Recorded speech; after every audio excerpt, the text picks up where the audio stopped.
program features live coverage of an African safari and may include animal kills and carcasses. Viewer discretion is advised. It's another overcast, cloudy morning, however much colder today, and we are in search of tracks of predators. This is Safari Live. Good morning again, everyone, and welcome to Safari Live. It's a very cold morning, about 15 degrees Celsius, 60 degrees Fahrenheit. My name is Byron, and on camera with me this morning is Sebastian. And we are in search of, well, some predators. We've been very fortunate the last few drives. There's been a lot happening. Lions, leopards, there's been a lot going on. The lions have finished the buffalo carcass. They've moved on. I did hear them calling this morning, so we'll see if maybe we can find those big males. They were calling all night, actually, the Birmingham males. Now we'll be joined by Scott and James up in the Mara this morning. They'll probably join us a little bit later. And don't forget, everyone, we are completely live, so send us your questions and your comments at #SafariLive via Twitter. That's how you get hold of us. As you can see, I've got my beanie on, so I look like Elmer Fudd apparently. But it is cold. I've got the gloves, the beanie, and we'll try to find some animals. It's starting to get a bit lighter now. As we left, it was still pretty dark as we left camp and used the spotlight, but I think fairly soon I'll be able to put the spotlight away.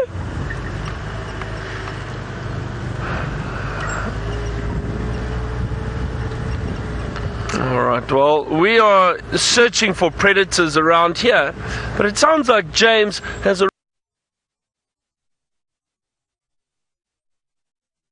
already found a predator up in the Masai Mara.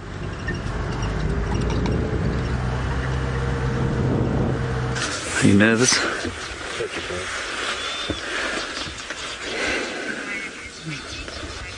Hello everybody, welcome to the Masai Mara. Here we have a lioness. She's looking hungry. She looks quite young to me. She's missing the top of her right ear as far as I can tell, and I don't know where she's going. We're around herds of wildebeest. My name is James Hendry. These are unrelated topics, but I have to get them all done. Jondry is on camera. #SafariLive is how you may get hold of us on the tweet. You can send us your questions or your comments, and also, of course, you can talk to us on the YouTube chat stream. Good, let's carry on.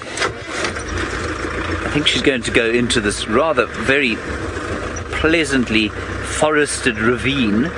Might be the last we see of her, but this is a lioness I'd quite like to follow, because there are herds of wildebeest all over the place, and she's the hungriest lioness I've seen for a long time. Now, that's not to say that she's hungry, because of course very few predators at this time of the year in this area are hungry in the slightest. Oh, this is just too beautiful. I haven't been down here before. Hello, my dear.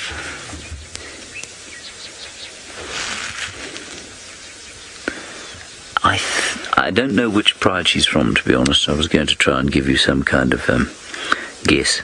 But if I was to guess, I'd say one of the sausages that we have not been with. The sausage tree pride. Ooh, there's a lovely smell. There's a bit of potato bush, I think. And innumerable trees in here whose identification I really have no idea about. That's it, my girl. Make a nice picture for Jondry. Very good.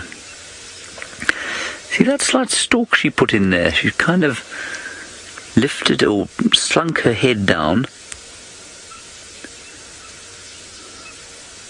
How gorgeous is this? I'm just trying to run through the pictures of the profiles of animals that I've been through, and I wonder if this is one of the Agama lionesses. She's not missing the tip of her ear, it's just a bit mangled. Justin, you wanted to know something about whether or not she woke up outside my tent, is that correct? No, she's definitely missing the tip of the ear. No, she didn't wake up outside my tent, Justin. I don't know where she woke up, but it was some distance from my tent. We are about 1,000 feet above the Mara floor. We're perched. It's about 300 meters or so. And The lions do very seldom come up there. I was chatting to Sophie, who's a guide from Agama, where we live. She said she's in the last 3 years that she's been there, she's seen, or 2 years that she's been there, she's seen lions up on the escarpment only twice. And so while there are some herds of wildebeest up there, there don't seem to be much, or there don't seem to be many in the way of predators trying to harass them. This is a really very special place to be watching a lion, I've got to tell you. To be in amongst these trees. John, do you want to move a bit forward, or are you happy with that backlight? Let's go a little bit forward, just so that we don't have the sun totally in our faces.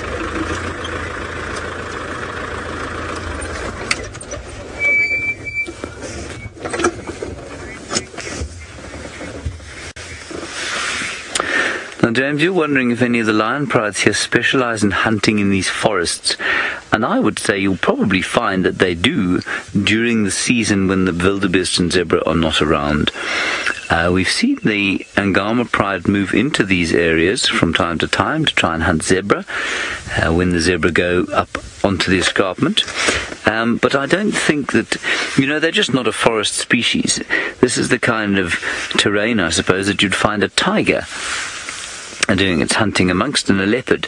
And a lion is essentially a predator of the plains and of the woodland. And when I say woodland, I mean the vegetation type that you have around Djuma, for example. It's known as Cumbritum woodland. Whereas around here, these are riverine areas, or areas that fringe the wet valleys, are forested. And so the trees are much thicker than they would be in a woodland. Really not ideal for a lioness. I'm just going to quickly talk to Scott, or I'm going to ask Jerry to tell Scott that, or to try and tell him where we are. We are on the escarpment road, Jerry, but on a little track off to the side of the escarpment road. And you can tell Scott that, but he can continue on the road that he's on. He can continue on the road that he's on because he'll head towards the herds and possibly the rest of the pride that this lioness belongs to. So just warn him that we are to the right-hand side of the track that he's on.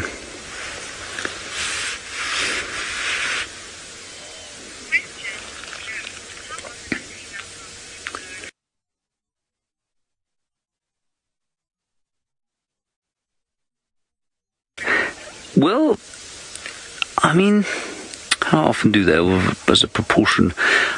Not very often. I think they hunt quite a lot in groups mostly. But, one of the first hunts that I watched at night was a lone female. She went on her own and she killed. And then, she left her friend and the cubs in this very drainage line, in this sort of lugger area. So they do it from time to time, and I think it depends, Jim, on whether or not they have cubs. So if she's got cubs stashed somewhere, and I don't think this lioness does. I did initially think that, thought maybe she was going back to fetch some cubs. But as Jean pointed out, she's got absolutely no suckle marks, so I don't think she has got cubs. So why she was making her way here quite so quickly, I'm not sure. We initially thought she was on the hunt, but she does not seem to be. Alrighty, we're going to sit and see what she does, see if we can't find some other lions while we do that. Baron, I believe, is with a bird somewhere at Djuma. I do indeed, and this is a special little sighting. This is of a Karachane or Karachani button quail that we've seen here, that I've managed to spot here. Let's just see if it moves a bit for us. I think there's another one to the left, Zeb. I thought I saw some movement. There we go. There goes another one. There, they're moving through the scrub. Now, these are very, very difficult little birds to view. So that is a great one for our bird list. Karachani button quail. I've got some speckled markings on the wings, and then a rufous little chest, which I did see. Yeah, I don't know. Anyway, let's have a look quickly. They do occur throughout the year, but they do visit. They're not often seen, but have a look at that. It was definitely these little guys, Karachain or Karachani button quail. You can't really see the rufous. I'll tell you what we saw. We saw those speckling, or that speckled feather, or feather markings around there, and that little rufous chest. There we go. There's another one. Lovely, very, very nice. Karachain button quail. I just want to double check. We also get black rumped button quail, but I don't think that was the black rumped. And Hottentot, no, there won't be any of those. It was definitely that Karachain button quail. Wow, that is nice. I've been wanting to get one of those quails on camera for quite some time. They're very difficult. They run through the thicket or through the grass, and they're tiny. Those little birds are only about that big. They're small little birds, the little quails. That was a lovely start.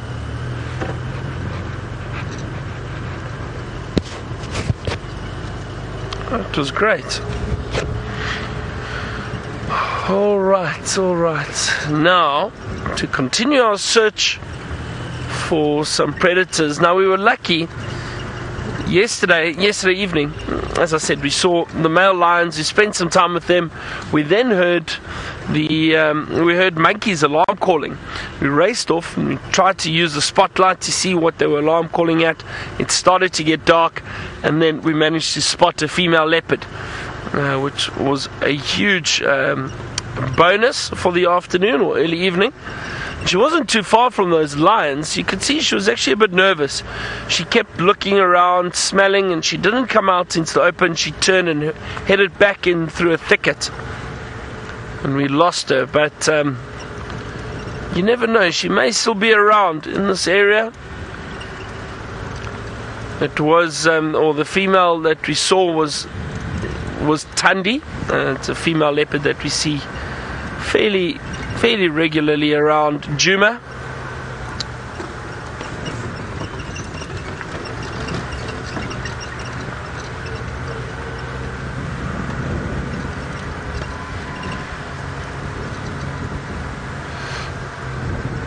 Now, a lot of you are curious as to the birding challenge that I've accepted and that I'm trying to do. Just trying to see how many birds I can get on camera. Well, we've got about a week left, and I'm on 64 species, which I'm very happy about for this time of year. And like I said, there are other birds we've seen, we just haven't managed to get them on camera, and we've got to get them on camera for it to count. So there's still some numbers we can add up.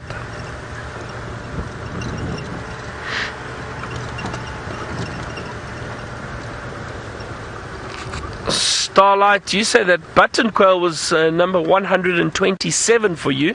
That's good. That's a lovely number for. And Starlight, I'm assuming, is that just this area? Is that just Djuma, or have you got a different list for the Mara?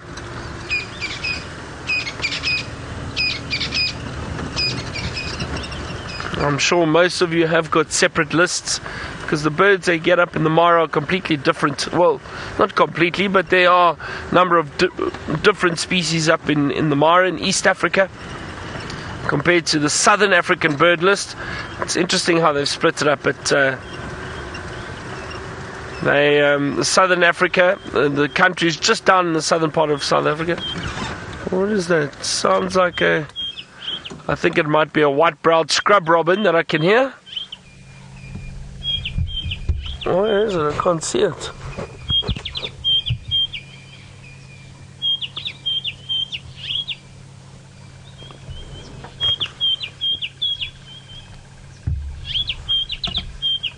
No, we have got it on our list though, but that sounds like a melodious white-browed scrub robin.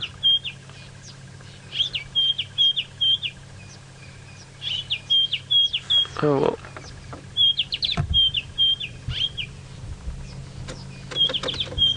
Beautiful call.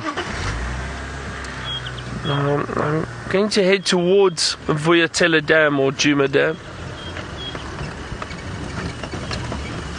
And I'm going to sit there for a little while and listen. Maybe we hear more calls from the lions, maybe a leopard call, maybe some alarm calls. Let's see what happens. But in the meantime, let's head back to James and the Mara and see how that lion that he found is doing.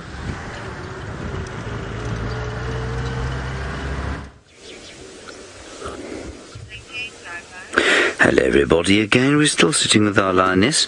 She has got flies upon her nose, and she has done very little other than listen to some calling from lions over to the far east underneath the sun. And there's some elephants down in the forest here somewhere. I can hear them making their way down. So every time they kind of crunch a bush or something like that, she lifts her head. But otherwise, things are pretty calm over here. I will tell you, and I wonder if we shouldn't just... Let's shift the car slightly, and John can show you the vast hoids on the hills beyond us, or just behind us.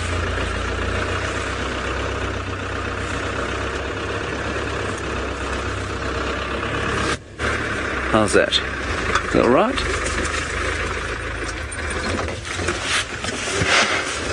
And what we have there is the great hill filled with numberless wildebeest waiting to be devoured by the predators of the Masai Mara. Just not this one at the moment. Like I say, she's the hungriest lioness I've seen for many a month. But whether or not she will partake of the migration smorgasbord, well, that's anyone's guess.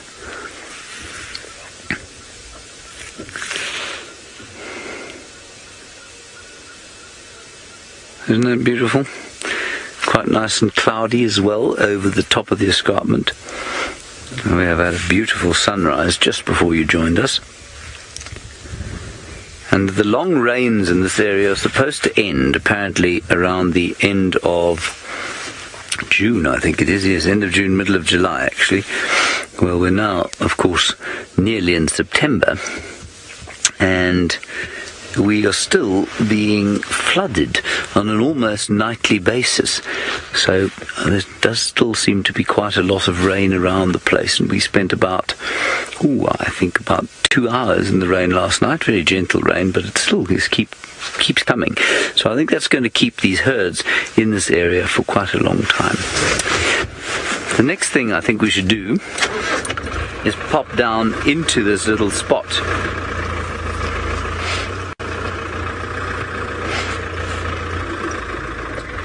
Now, we have a new Twitter handle talking to us today. The Twitter handle is Brent Shuker. Brent Shuker, I'm not sure that that's my favorite Twitter handle in the world, but I get where you're going with it. And you say, do lions choose vantage points on which to rest? Yes, absolutely they do. They most certainly choose vantage points, especially in an area where there is little cover, or where there's a lot of very long grass. And you'll find cheetah do it even more because they are a little bit more nervous. So lions will go flat in the grass and disappear, but cheetah will often rest up on an area that is... this is just gorgeous, isn't it? Lions will often rest up... Where was I going with that? I was lost now by the spirituality of this forested area. Cheetah will often lie up on sort of termite mounds so that they can see what's coming to get them, or they can see what they are going to get. And the same goes for lions to a certain extent, but not quite the same amount. Isn't this a wonderful little glade? I could spend hours in here. The urge to get out and go walking is almost overwhelming. I tell you, I'd love to wind my way back up through the forest here. Carefully, with my eyes open, of course. Oh, and there's a lovely picture here of the lioness. Let's go and get her.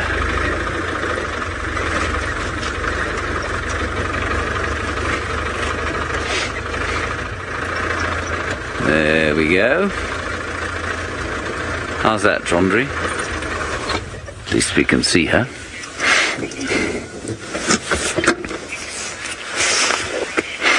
Rishi, you want to know what the closest we can get to these lions is? Rishi, I could probably park pretty much at the base of that termite mound. I don't want to do that, and I don't need to, obviously. I think it might make her a little bit upset, but I don't think there's any reason that I couldn't park right next to the termite mound. They're just about as relaxed as the lions that we get at Djuma. Maybe slightly less. But that's just because they don't spend quite as much time with people.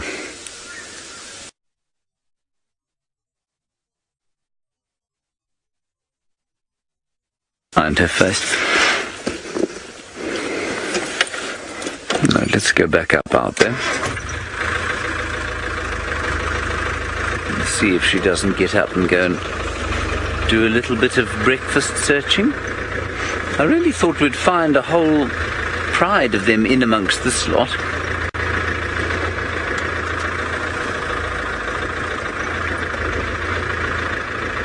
Now, Campy and Dewey's mummy, you'll want...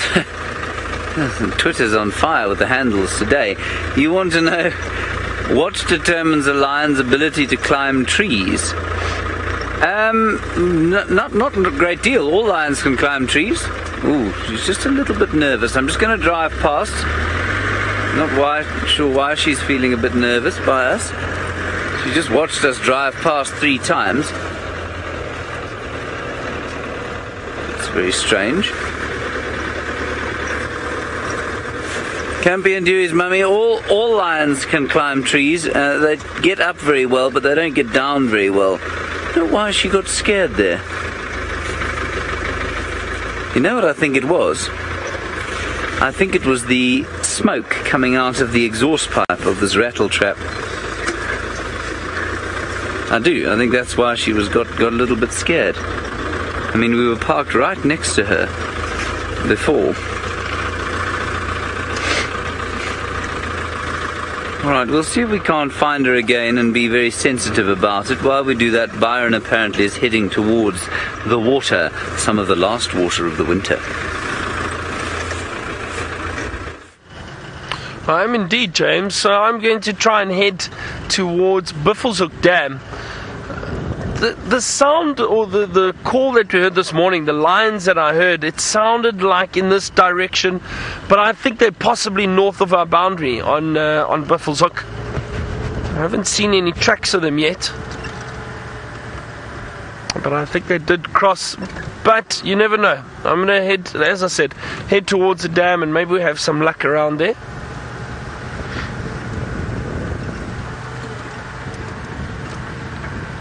You know what, we've been so spoilt with all the predators we've seen the last 3 days. Wouldn't mind just finding some elephants and maybe doing some more birding this morning.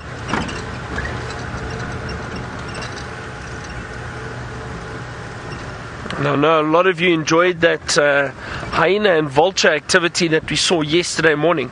That was a really amazing sighting. Having those hyenas chasing the vultures up and down, trying to get to the carcass, the vultures all coming in and feeding.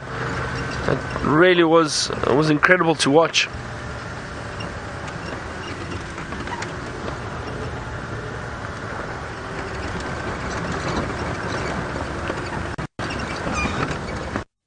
Kimberly, you asked, what is my favorite animal of all time? Kimberly, it is a honey badger. I love those little creatures.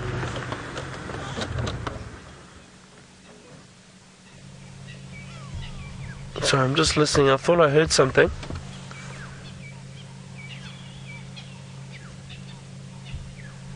So, Kimberly, the honey badger is my favorite animal. I absolutely love them. They tenacious little creatures, wonderful to view.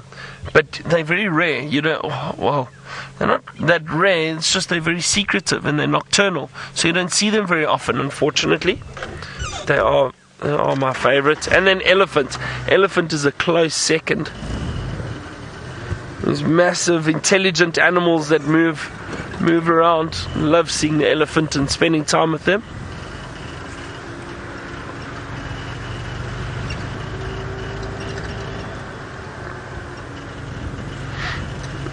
Chatty Meg, Good morning, Meg. You'd like wild dogs? Well, Meg, there were wild dogs yesterday on Torchwood, but right on the eastern side, so not close to us. But you never know; they could appear today at some point. But they were seen yesterday afternoon.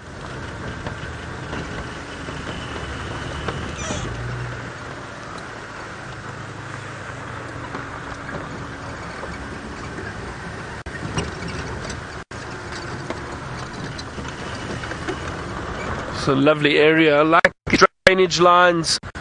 Driving through here, you never know, you could spot a leopard or something lying down in these areas. Nice, perfect for them to hide in. Maybe some beautiful birds up in the trees. We'll have a look around.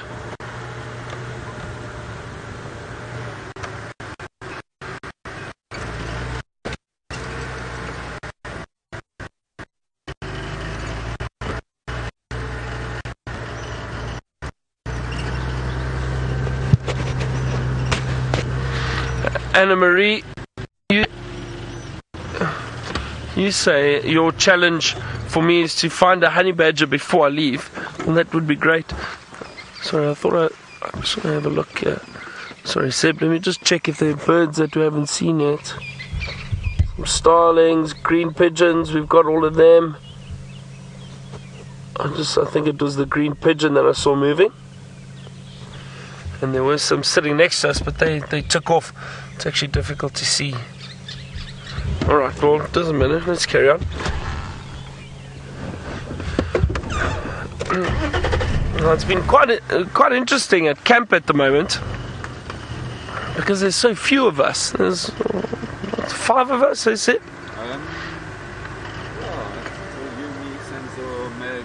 You know, 5 of us.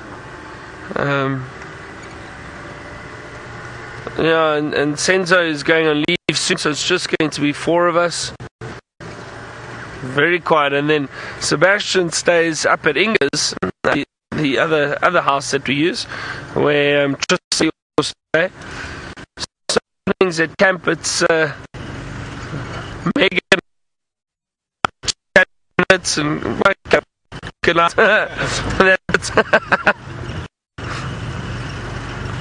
Game of Thrones is finished, so we can't watch that. Have to take up reading or something like that. James would be happy to hear.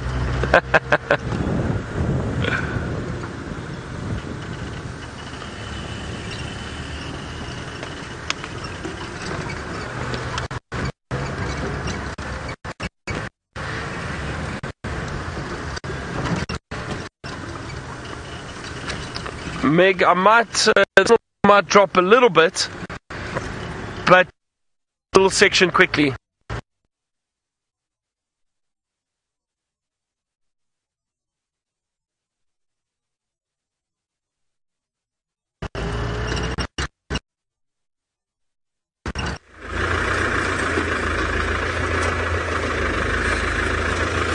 Hello everybody again. The lion has disappeared into this jungle, for want of a better term, so we're going to try and go around the other side and see what she's doing there. Perhaps catch up with the rest of her pride. Of course that is going to require some manoeuvring, and we are now manoeuvring. Very good. We did try and get in there, but I'm afraid the number of trees is just too great. So let's pop up here and we'll go around. I must just tell you, of course, as well, that Taylor McCurdy arrived yesterday.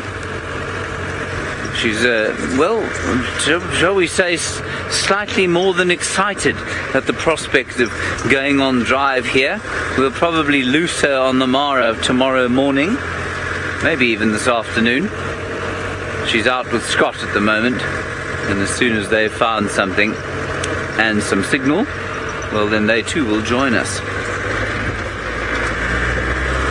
Alright, we're going to drive relatively quickly to try and get around to the other side.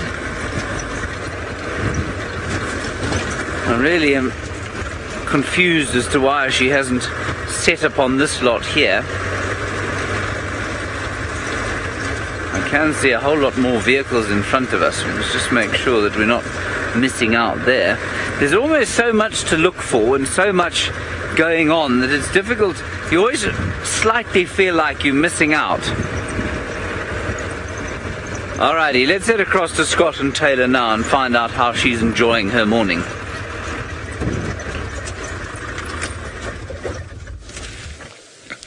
Well, I think I can very safely say that Taylor is having a wonderful, wonderful time, and so am I. It's a great privilege to be taking her out on her first adventure in what is a truly incredible wilderness area. It's quite easy for us to become a bit blasé, those of us who have spent some time here, but certainly judging by Taylor's reaction so far, she is in her elements, and I'm sure a lot of you guys are looking forward to seeing her behind the wheel as she explores here. I think this afternoon she'll possibly take you out on an adventure through the Mara, so that's something for all of you to look forward to. This female ostrich was acting quite interestingly. I've never seen a female ostrich do what she was doing. She was doing it, Manu, when they came to us initially. She was holding her wings down, like kind of down in front of her head, and there is a male behind her, so I'm not sure if she's trying to seduce the male or possibly move the wings away from her legs in order to tan her legs. That's another possible theory, not likely, but possible. My name's Scott. It's great to have you on board, and I have got Manu on camera. We have just kind of diverted away from the Mara River, and we are going to head to an area called the Salt Lick in the hope that we'll find some gnu's and some cats and possibly some interactions between those two species. So that is the plan. It's about another 6 or 7 kilometers between here and there, and of course we don't know what we're going to bump into along the way, but our goal is to try and find some predators. We are very privileged in that there is a lot of action unfolding in the Mara at the moment, due to the fact that there is, of course, a bounty of food for them to cash in on, and we are going to try our best to get ourselves into those situations while the migration is here. So that is the plan. Sounds like you've been having a good time with Byron and James thus far. We've been trying to cover as much ground as possible in order to get into some possibly higher action areas. Now, for those of you who may be a little bit new to the show or the safari, I haven't been spending too much time in this general area over the past few months. I've been more on the opposite side of the river, spending time with some cheetah that live over there. So I'm really loving being this side. It is quite a lot different in terms of the terrain and vegetation. There seems to be a lot longer grass on this side of the river compared to that side, and just a new area to explore where I'm not as familiar with the roads and the places, which is exciting until you get lost. But looking forward to this morning adventure with all of you guys. Andy, I apologize that I will not be able to fulfill your request to show you crocodiles. I've decided to head away from the river in order to be able to work areas where we can off-road. The busier areas alongside the river, we do not have permission to off-road. So, and in order to be able to get to where we want to get to and be in the right position to show you guys cool stuff, off-roading is a very, very important aspect. So the river would not provide us with that. But maybe what we can do is one of the river cams can possibly be linked into the show, because we do have 4 river cams keeping an eye on the river, and that's also another reason why it doesn't make huge sense for me to be there, because the river cameras can monitor that area and we can search a different area, thus dividing and conquering. So maybe we can work that out, show you some views from one of the 4 river cams, but I personally will not be able to take you there as much as I would like to. We have got to stick to our operation, or at least the goals, which is to get into the thick of the migration, and with the hope that we'll be able to document some action between the predators and the prey.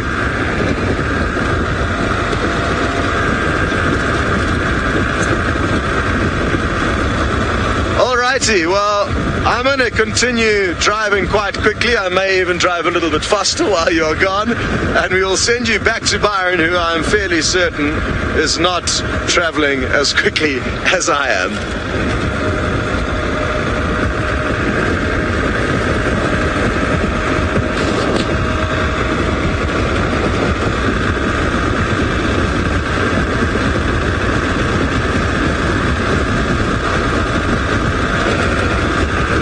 Jerry, will you be able to do a river cam thing?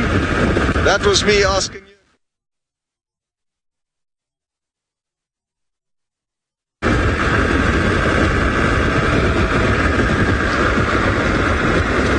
Hello? I think you may have just jumped back on board with us.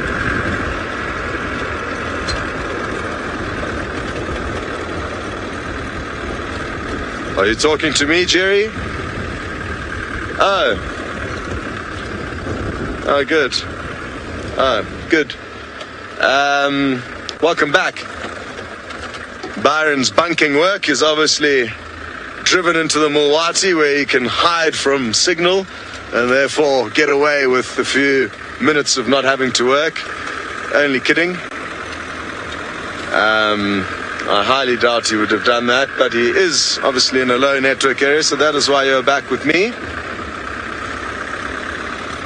Welkom.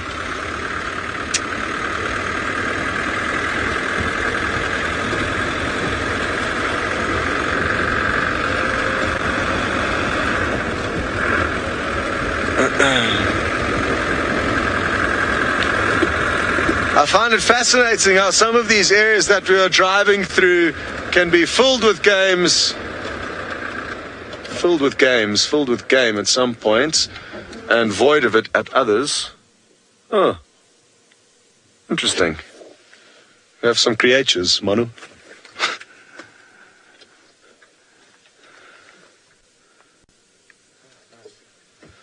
So, this is fortunate. Some lions in an area where we can off-road. So, let's go see how many there are and what their state of affairs is. Yeehaw! I wonder who it could be. Possibly the Egyptian goose pride.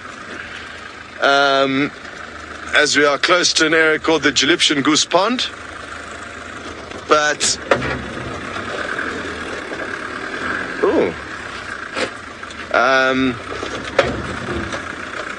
but to be honest, I am not certain of who all the prides are yet in the Mara, and even when we get a bit closer, I will probably not be able to conclusively tell you who they are. But let's go and see. Looks like just 2 lioness to start with.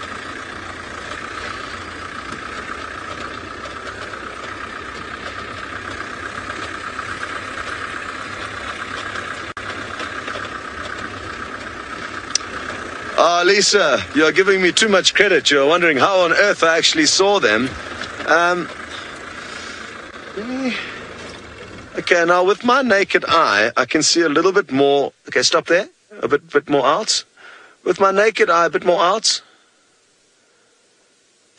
That's kind of the view with my naked eye.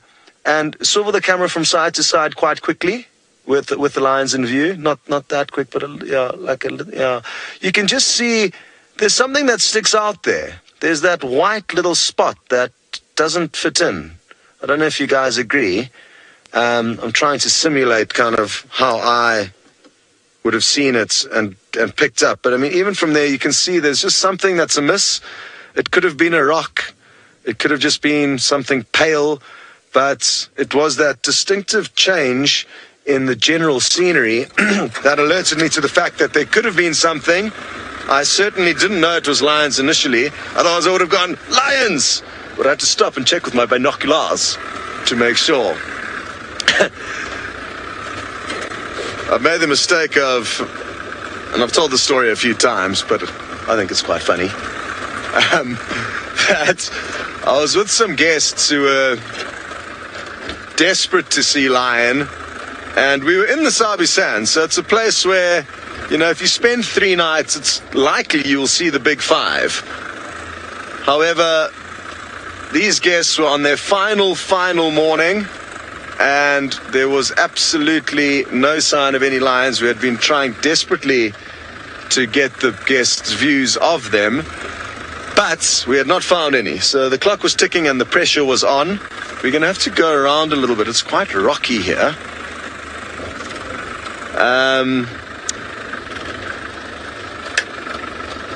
So it was the last morning. We were tracking lions, trying to find them, and I stopped. I saw some kind of pale specks in the distance, and I thought it was a pride of lion, but it was just a herd of waterbuck. But by then I'd screamed, lions! And we thought we had found them, whereas in fact we had not. So the guests were hugely disappointed. No, that's not going to work.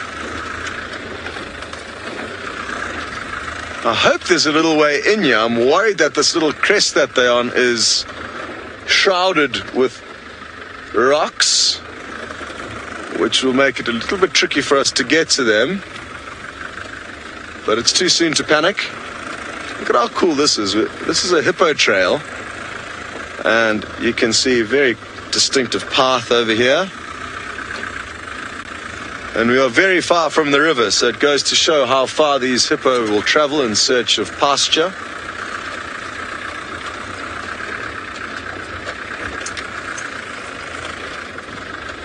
Ooh, this is not looking very promising, team.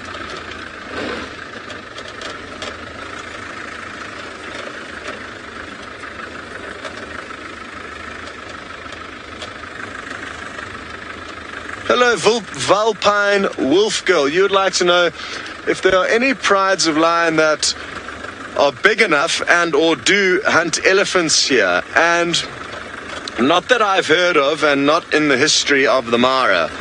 There's a few places in, I think, Zambia and Botswana where they do, in fact, large prides of lions will hunt elephants.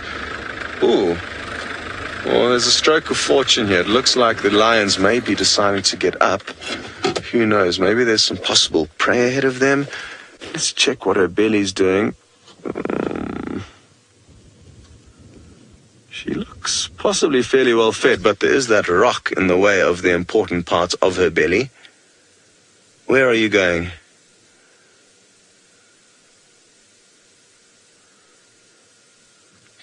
Oh, you've got lots of options, so take your time, look around.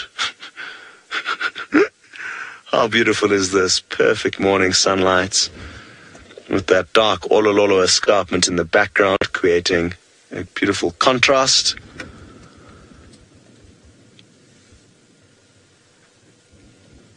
So yes, the lions, sorry, Volpine Wolf Girl, the lions in this area, I think the biggest prey that they're going to be hunting is buffalo, possibly the odd hippo from time to time.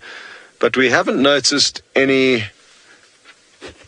mega prides in this area just yet. Okay, so she wasn't thinking about going anywhere, she's possibly readjusting her position, which I think we can do the same thing. We'll keep just driving around and seeing if we can't get a better view.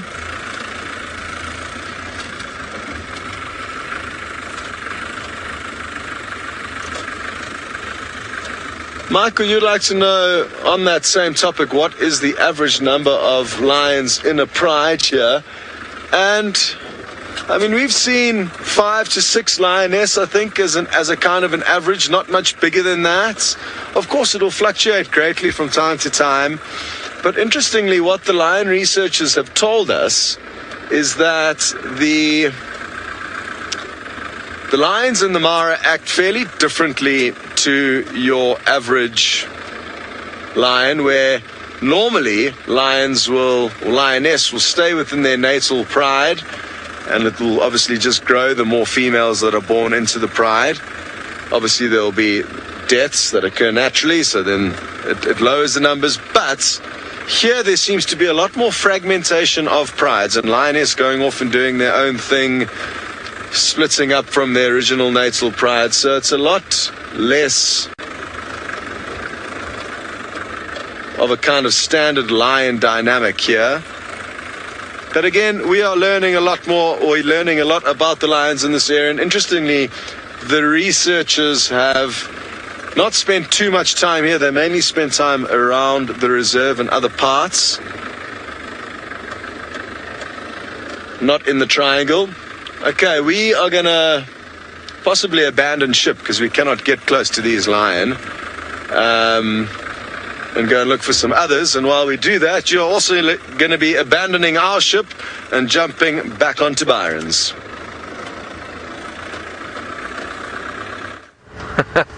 Well, great to have you back with us. Now, Scott, I wasn't bunking work. We were...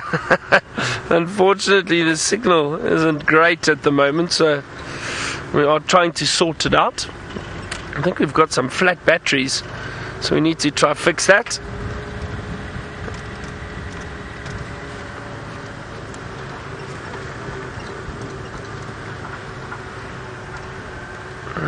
It sounds like, Chitty Meg, you were asking about the wild dogs. It sounds like they have been found this morning, or a pack of wild dogs. Not sure which one or how many exactly, but on Torchwood. Unfortunately, I think they're running east, away from us, which is so unfortunate. Or they were actually seen this morning. I think they've lost them now. Don't know where they are, but they were running east on Torchwood, which is actually just to the east of us now. I came up to this boundary line, hoping that maybe they change direction and come back this way. You never know.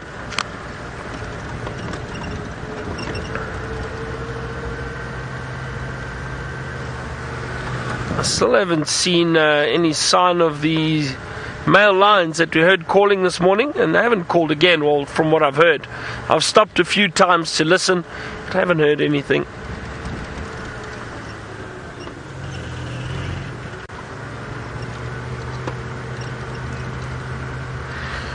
Dear Watcher, you asked about the hyena den. Yeah, that's a good idea, Dear Watcher. I think I'll try and make my way there. Just trying to think now the quickest way to get there. We'll go this way, it's fine. We'll take the scenic route.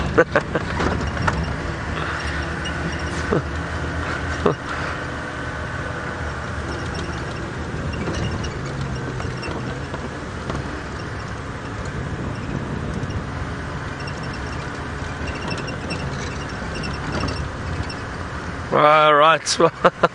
Now, a lot of you are wondering whatever happened to my tip of the day. Well, it did. I wouldn't say it faded out. It faded out a little bit. Tried. Oh, these hornbills are busy calling for us right next to us. Don't fly, guys. Do it again. Oh. See if they do it again. Beautiful yellow-billed hornbills. Let's see if they call again. So the tip of the day, I suppose I should bring it back again. Changed it up a little bit. I decided to do the challenge, the 2-week challenge. But we'll see. We'll see. I may bring it back again. Now let's go across to James, who's got another one of my favorite animals, and hopefully we will be able to show you some of them on Djuma at some point. But let's go and have a look what that is.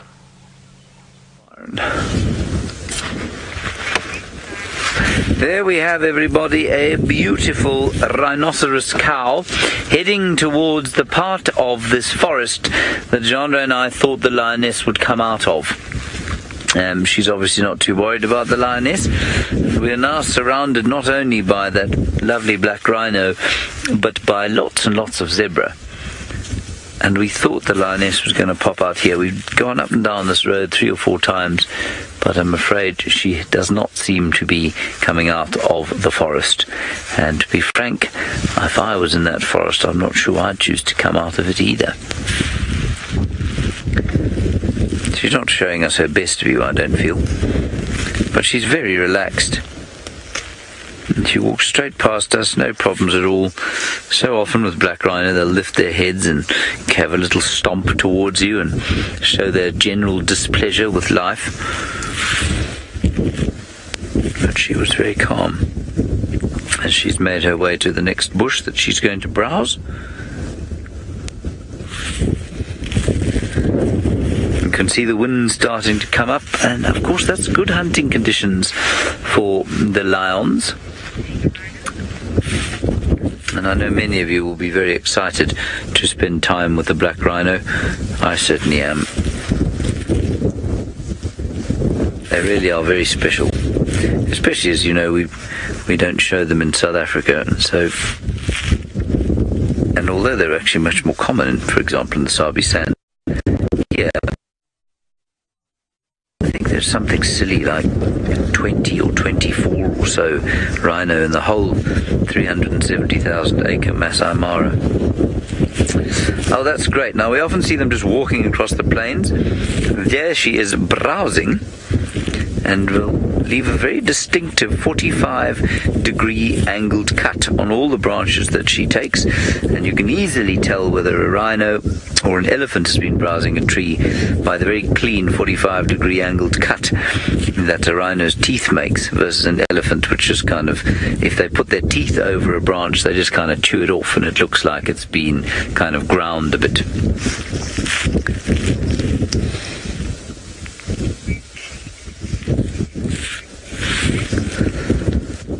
Alrighty, we're going to carry on round. I think we're going to give up on this lioness, see if we can't pick up on the lions perhaps that we had last night. While we do that, let's head back across to Baron. I don't know what he's doing. James, I don't know what I'm doing actually. I'm busy having a look for anything at the moment. But I think the idea of going to go and check the hyena den is pretty good. It's still early, can't get the words out. Some of you were asking where I got my cool beanie from. Well, it was actually from one of the viewers when I was over in Chicago and Las Vegas earlier this year and met up with a few viewers, and one of the viewers, Christina, she had made this beanie for me, and it's perfect because it fits over my cap, and I look like Elmer Fudd apparently. Be very, very quiet. We're hunting rabbits. For those of you, look at this beautiful Inyala, male Inyala. For those of you who are Bugs Bunny fans, I used to be a huge Bugs Bunny fan. Growing up, all those cartoons, those original cartoons. Bugs Bunny, Daffy Duck.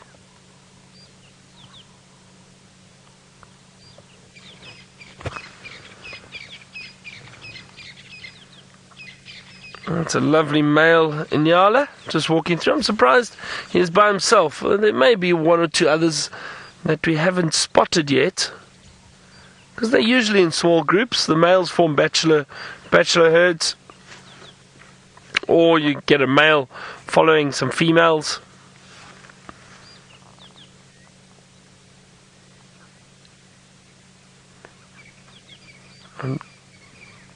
Just listening around and having a look, scanning these trees for some birds. Now there's a lot of birds flying around, but there's a Birchall starling, there is there's one that we need. There's one that we need. Come on. Don't fly. I think it flew. Hold on, maybe we get a glimpse of it. Seb, I'm just going to scan this tree quickly and see if it's still sitting there. I think it flew away. It was a southern white-crowned shrike.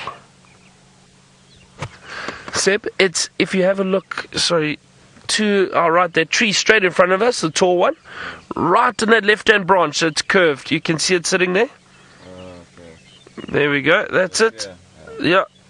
There are a few of them. Southern white crown shrikes. Add that to the list. 65, is it?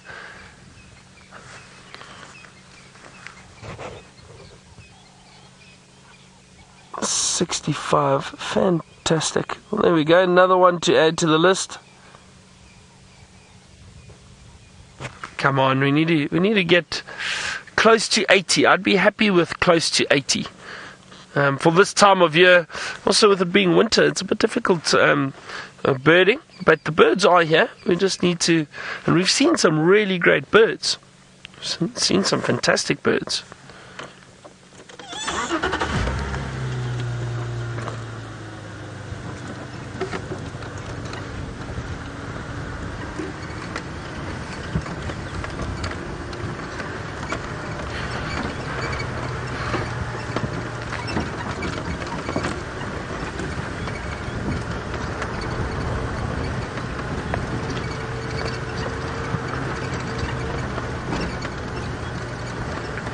Marco, I actually don't have the red-billed buffalo weavers on my list yet.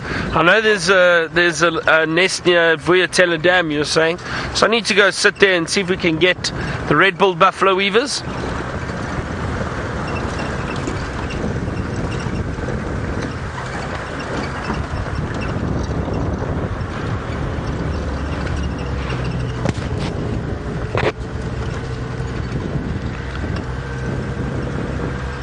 See, and there are still a few fairly common birds that are around that we just haven't got on camera yet. But there's also some really nice ones. I'm so happy about that little button quail this morning. Never had one of them on camera before, because often they just fly through or fly up and fly away, or run through the grass and they disappear because they're so small and well camouflaged.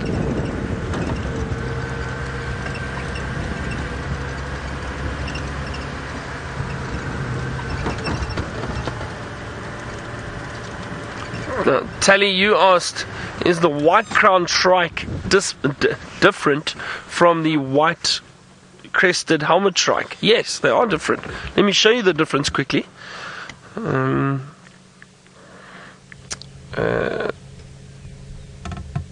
let me show you the southern white-crowned shrike, which is this one that we saw.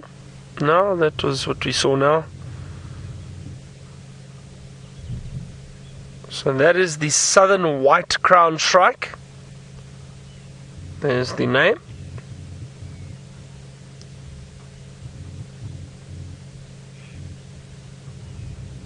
Eurocephalus anguitemens. How's that? Latin for the morning. That's Latin names are difficult. And let me show you the helmet shrike. Should be the white-crested helmet shrike. So that is the white-crested helmet shrike. You see, that is different.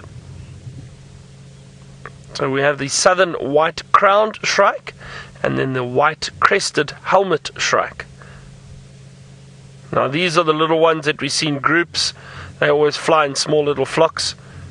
And that bright yellow eye. That's a nice Latin name, Prionops plumatus. I actually did Latin at school, believe it or not. Well, only for 2 years. So we did like the basics of Latin. I actually think it helped a little bit. Understanding. I enjoyed the Greek mythology, to be honest.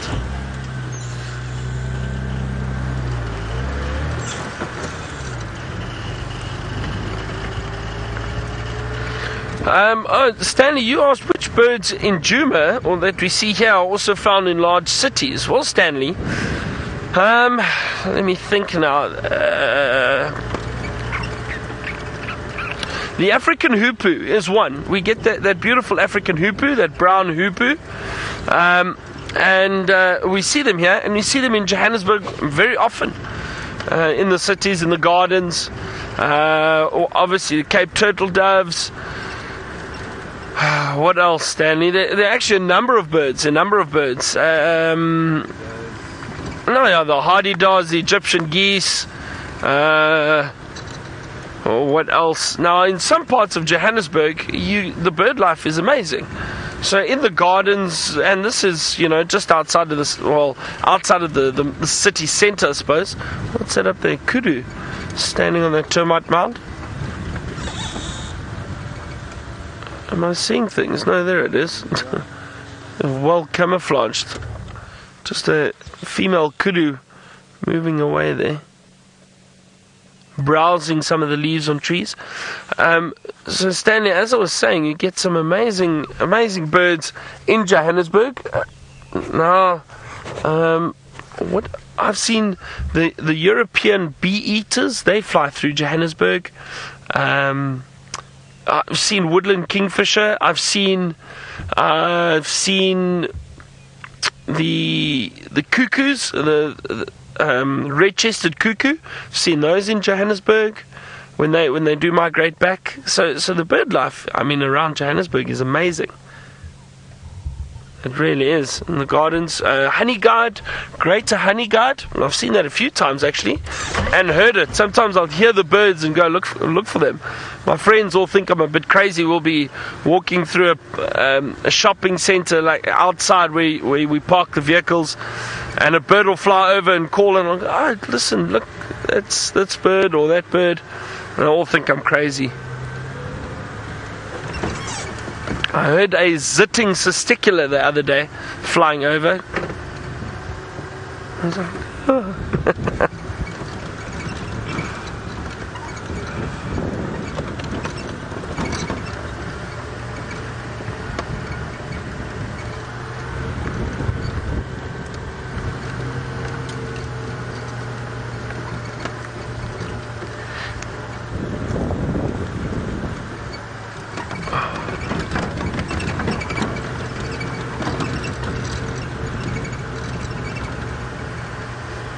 Dina, you asked if we're getting more leaves on the trees now that it's getting closer to spring. Dina or Dana, not sure how you pronounce it. I'm not sure. To be honest, having a look around, I don't think so. Not yet. We need a bit of moisture. We need some rain. I think then we'll probably see some leaves springing up.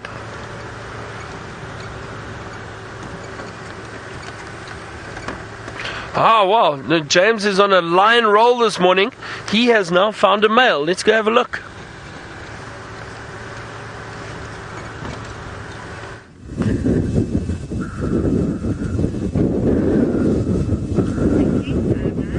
Look at that, everyone. A beautiful male lion. I'm trying to figure out who he is. He's that one with the missing tail. I think he's a member of the Triangle Boys. He is in pristine condition. I'd love to know where he's going.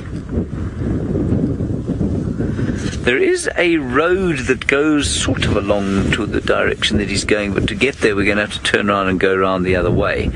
So we'll just watch him from here for now. The background of the Mara behind him, and one or two herds of wildebeest and zebra watching him, thinking, well, he is a magnificent fellow, but let's not get too close.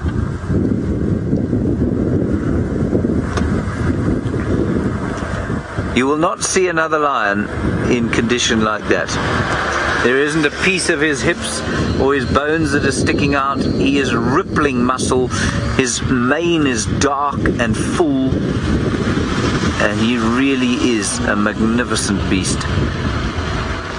And I forget which one of the Triangle Boys or what his name is, the one with the missing tail tip, but that's almost certainly him. Just fantastic. And of course his condition has quite a lot to do with the fact that he has been eating wildebeest for some time.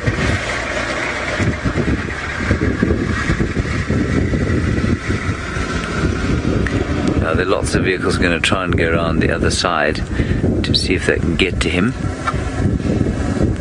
I don't think we're going to do the same. I think we're probably going to leave him once he's got through here and see if we can't go and find our lionesses from yesterday.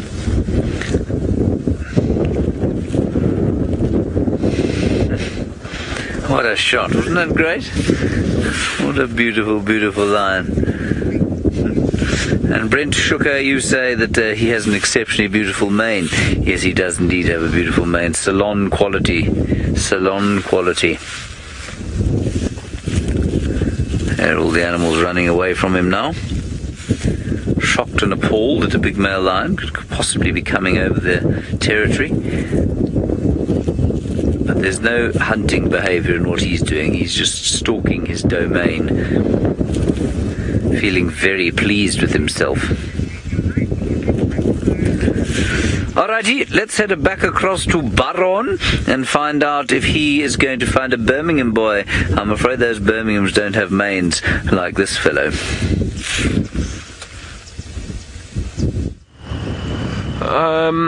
James, unfortunately not. The males, it looks as if they've moved off of the property already. You never know, there may still be one or two around. I haven't seen any fresh tracks or anything. I think from the sounds I heard this morning, I think they crossed north onto Buffelshoek.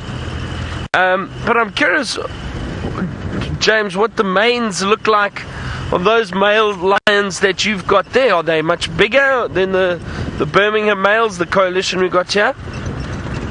I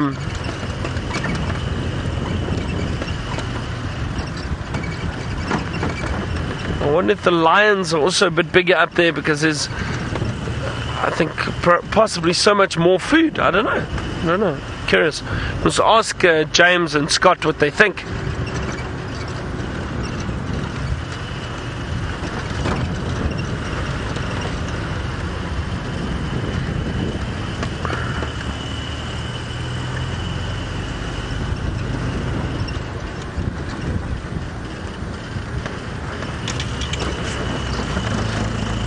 V. Jake, you asked what is the most special sighting or moment I've had on safari. That is a very difficult question. I don't think I've got an answer for you, to be honest, because I've had so many amazing sightings, so many different sightings, different moments, that it's hard to pick a specific one. I mean, I've everything from being fortunate to watch a female leopard stalk and hunt a herd of impala, much like this one off to our left here. Oh, I can hear another bird actually. So I've seen a impala. Yeah. Sorry, I'm just having a look at birds. I clearly can't multitask. So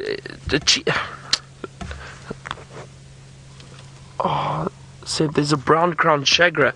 Sorry, just over here, in front of us. Vinak, just in this little thicket, off to the left. There, look in there, right in there in the center. We might get there. It is. Just hold it there. We might get it popping out, but it's in there. It's a brown crowned shagra. It did just dive down in there. It's in there somewhere. Hold on, let's be patient. Where is it now?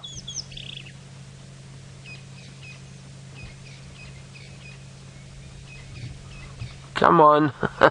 These little shagras are difficult to spot too, because they move around quite quickly. Do you want to zoom out a little bit just to there, Seb, and let me roll forward a bit.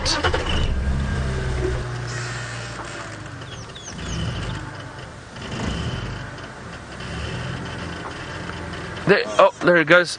Oh, we might still get it. Hold on, stay there. Have you? Is it? There it is. There it is. Brown crowned shagra. See how they dart and dip into the grass. Very difficult to see. Sorry, getting back to that question about the about sightings and that. So a female leopard stalking and hunting impala. She made the kill in front of us. We got to see everything from start to finish. And then she went off and she went and called 3 little cubs. She called them and brought them out and took them to the kill. Now to see a female leopard with 3 cubs is just wonderful. We're very fortunate with that sighting. I remember that. I've seen male leopards fighting. I've seen lions fighting, lions mating. Still, one of my favorites would be 4 male lions around us, calling, roaring at the same time. That is just something beyond words. I think it's just one of the I think from a sensory overload, the sound, the vibrations, it's just incredible. Hard to describe. So stuff like that. Elephant sightings, elephant swimming, elephant on foot, rhino. Some of you were asking yesterday actually about viewing rhino and have I viewed rhino on foot, and I used to love doing that, and I still do it with guests. They come on safari and we'll if we find tracks, try to track the rhino, or if we do bushwalks. Actually, you are able to view rhino on foot safely from a fair distance, so you don't have to be too far, and that's amazing. I've been really close to rhino on foot before, and so things like that. So many different sightings, each unique, each different, but all wonderful.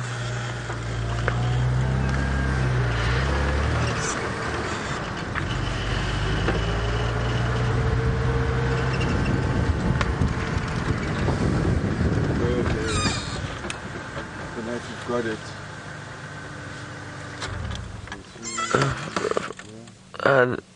That's a black crown shagger, Seb. That's a black crown shagger. It looks like it. Yeah, look at the black head. There we go. Clearly, black crown shagger. Both shaggers now. Wonderful. Brown crowned and the black crown shagger. Good. Awesome, Seb. Thank you. Well spotted. Pleasure, man. Oh, hang on. What are those little quillias?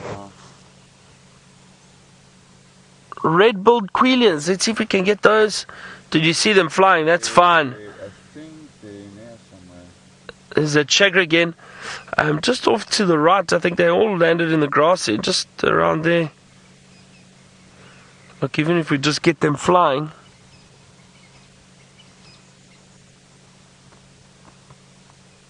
Oh, come on, where are those? Yeah, they just flew to the back there. Red-billed quillias.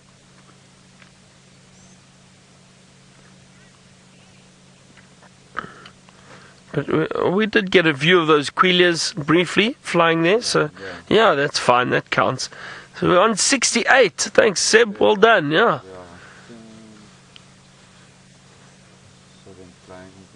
Yeah. Oh, that's. Hold on a second. Let's see. Maybe we get another view of them. The quillias just fly in those flocks. You see a lot of them together.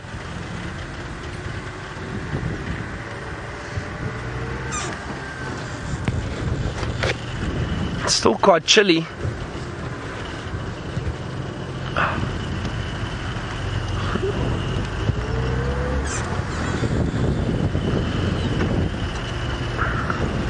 I've enjoyed this, really am enjoying this birding competition. I think, birding, a lot of people come out on safari and they're not interested in birding too much. But it does add a lot of value to a safari, and it can be a lot of fun to see how many birds you can see, different species, try identify them. And the more you get into it, the more you find it is exciting and it is fun. Campy, you asked, what is the most colourful bird out here? Well, I think it would have to be the lilac-breasted roller.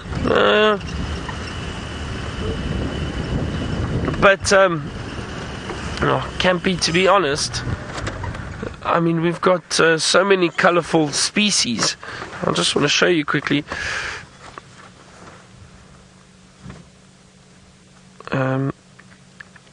So the lilac-breasted roller, I'm sure you've seen it.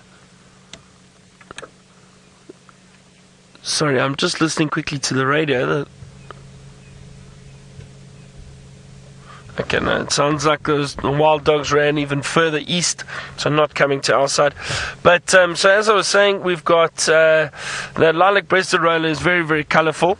But Scott mentioned this yesterday, actually the Narina Trogan. There we go. Now, I have seen this bird in the Sabi Sands. Have a look at that. Now, that beautiful, brightly coloured bird occurs mainly in forested areas, but I've seen it here, the Narina Trogan, Apolloderma narina. I don't know why I'm mentioning the scientific names, just for fun, I suppose. I sounded like James there for a second. Just for fun, I suppose.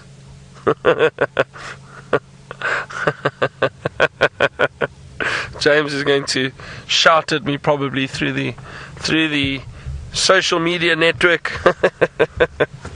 So those Narina Trogans are beautiful birds, but mainly prefer forested areas. But I have seen in the Sabi Sands just south of here, and along the rivers and that. So that's incredibly colourful. Some of those cuckoos are beautifully colourful. What else? The number of that scarlet-chested sunbird that we saw the other day. I mean, that bright red. That was wonderful to see. That was a surprise. So yeah. What else?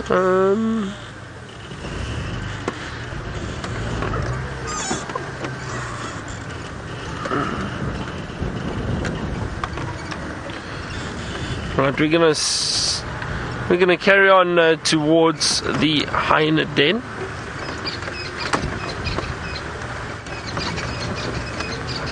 Now, Mary Kay, you asked how many species of birds in this area. Now, I think in summer, the heights of summer, when we have all the migratory birds down, you'd probably have over 200 species in this particular area. I'm trying to think now. We had a bird list at Londolozi, and I can't remember what the number is. I'd have to try contact one of my friends. Maybe James can remember what the bird list count was for Londolozi, because that is this area basically. So, but I can't remember. I think it was over 200. We'll have to ask James when we head across to James again later. We'll ask him if he can remember what the bird count was for this area.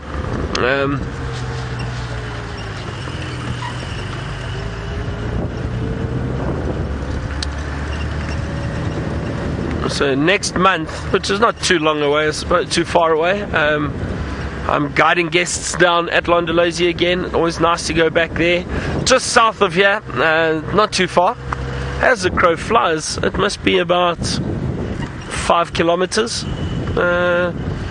Maybe a bit more. 5 to 8 kilometers, not far. So guiding guests there for a week, which is going to be wonderful. I wonder if I remember the road names. I haven't been there for a while. I was there earlier this year. But yeah, I can't. Might not remember some of the road names. I know the area very well. But sometimes the names, and with guiding in so many different places, the names all get confused. And I call one clearing a clearing that I see in the Kalahari, or a road in one area that I know from another area, so it gets a bit confusing. It's okay. As long as I know where I'm going, it's fine. So it's not warming up at all, Seb. I'm excited because I've made a cup of coffee this morning, or a thermos of coffee this morning, that I think is going to be great. Just the right amount of coffee. I've added some hot chocolate to it. So I'm looking forward to that. What's the time? We've still got a bit of time before it's coffee time. Alright, now it sounds like James has managed to find the lines he was looking for. Let's head across to him and also ask him about those birds and those birding questions.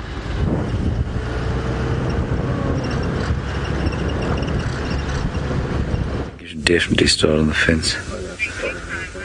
Hello, everybody. Jean-Andre has found a fence for you, everybody. It's actually an exclusion experiment, and what's interesting about the exclusion experiment is actually what's lying next to it. It's just a bush with a fence around it so that they can do experiments on browsing and grazing and that sort of thing. And what we have there are 2 male lions. Now, the best part of this is that these 2 male lions are thin-ish. That means they haven't eaten. There are herds all around them, and so this is going to be a good spot to sit. Jean-Andre and I spent an extended period with them the other night, and then they wandered off into an area where we weren't allowed to drive, and so we came home. And now I think this offers a really good opportunity for a potential hunt sometime either today or this evening. They could easily just lurk there for the rest of the day. In fact, they probably will. Now, I believe Byron, who for some unconscionable reason has decided that he is going to make fun of my accent, which, given the way he speaks, is slightly amusing. I would like to know about the list of birds available in the Sabi sands. I think you'll probably find the total bird list sits somewhere around 320 or so, but that will include all vagrants ever seen, and it'll include really kind of rare specials that come in every so often, say nomadic birds like the lark-like bunting, for example, which you might find after a good year of rain, or the red-shouldered widow, which you might find after a good year of rain, but otherwise you wouldn't find normally. So about 320. The bird list here is about 470. And given its size, the Kruger in fact, the total Kruger bird list is somewhere over 550. And the Kruger itself is about, well, we know it's 2.2 million hectares or so 22,000 square kilometers, which is about the same size as the Mara Serengeti ecosystem. And I think it's probably round about the same species count of birds in total. Let's get back to our lions. I'm just going to move a little bit forward so that Jean-Andre's got a slightly better view of them. But I think we're going to be spending an extended period in this area today. We might pop home for some breakfast a bit later, and then almost certainly come down here sooner rather than later to see what these chaps get up to. There they are. Now, one of them has a collar, so there's quite a lot of science going on in this area. There's the there's the exclusion fence around the bush, which I think is a Balanites tree, and there is obviously the collar on the lion. I actually don't think that is an exclusion experiment. What I think that is an attempt to help a Balanites tree grow. I think that's what that is. An exclusion plot is normally much larger than that. And by exclusion, I mean what you do is you say on a piece of grass, say, I don't know, maybe sort of 50 meters by 50 meters, so 160 feet by 160 feet. 2,500 square meters. Yes, 2,500 square meters. You would put a fence around it to exclude grazers, to see the difference between what the grass looks like when it's grazed and when it isn't grazed. And you'd monitor it over a period of years or so. And that'd give you some very interesting information as to how grasses react to grazing and that sort of thing. So you'd have an exclusion zone, and then you'd check areas outside that as well. And then you might do it around a certain number of tree species to see how they react to browsing. But given that the only real big browsers in this area are elephants, and that fence would be about as effective against elephants as our rain covers are against the rain, in other words, not very effective, you will find, I think, that somebody is very kindly trying to help this Balanites tree become an adult. So we've had 3 different lion sightings today, which is very special indeed. And, 4, including Scott. And with any luck, we'll have a few more. Let's head across now to some scavengers with Byron. And Byron, of course, is going to tell you about the hyenas and what they get up to over there. Boot. James. Well, James, unfortunately, there aren't any hyenas around. I've just got to the den, but there aren't any hyenas out. Now, I was just saying to Seb, I didn't think we'd see any here because it's so cold. So I don't think... Seb, can you see anything over that tree there? You're a bit higher than me. No, there's Nothing, nothing there. But it's worth going around. Okay, alright. Sometimes down the other side. Well, let's have a look on the other side. But yeah, with it being so cold, I didn't think we'd see them. But you never know, maybe they're on the other side. So that, yeah, sorry. So James was saying about over 300 species in this area. Or that, I remember Londolosi's list about 320. But again, that's sometimes birds that come in maybe one season you don't see again. So I would say on average you're looking at about 250, 280 in the peak of summer. Like I said, that Narina trogon, that's not a bird you see very often around here. One or two of the cuckoos, which you don't often see. So there are birds that you can probably take off that list. Hold on, what was that little bird that we just saw fly? Oh, can you see it fluttering? It's a long-billed crombeck. Let's see if we can get it. I think it took off from there. I don't know where. So let's just have a look. It was a long-billed crombeck. Where did it go now? Tiny little bird. I think it's still around there somewhere. I can hear it. There, yeah. It's just where you were. Just lower down. There, straight there. It just flew down. Wait, it'll come up again. Wait for it. Come on. Come on. It's gonna fly back up shortly. It's on the ground there. Just hold it there, Seb. We should see it. Just to the left. Hold on. It's somewhere there. See how difficult it is to get these little birds on camera. Now that was a long-billed crombeck. Megan says she caught a glimpse of it, so it does count. But I'd like to show it to you though.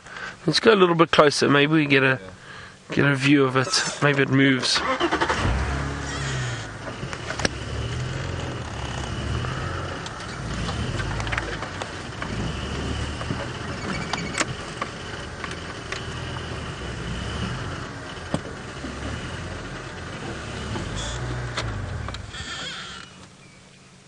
Where did it disappear to? Gone.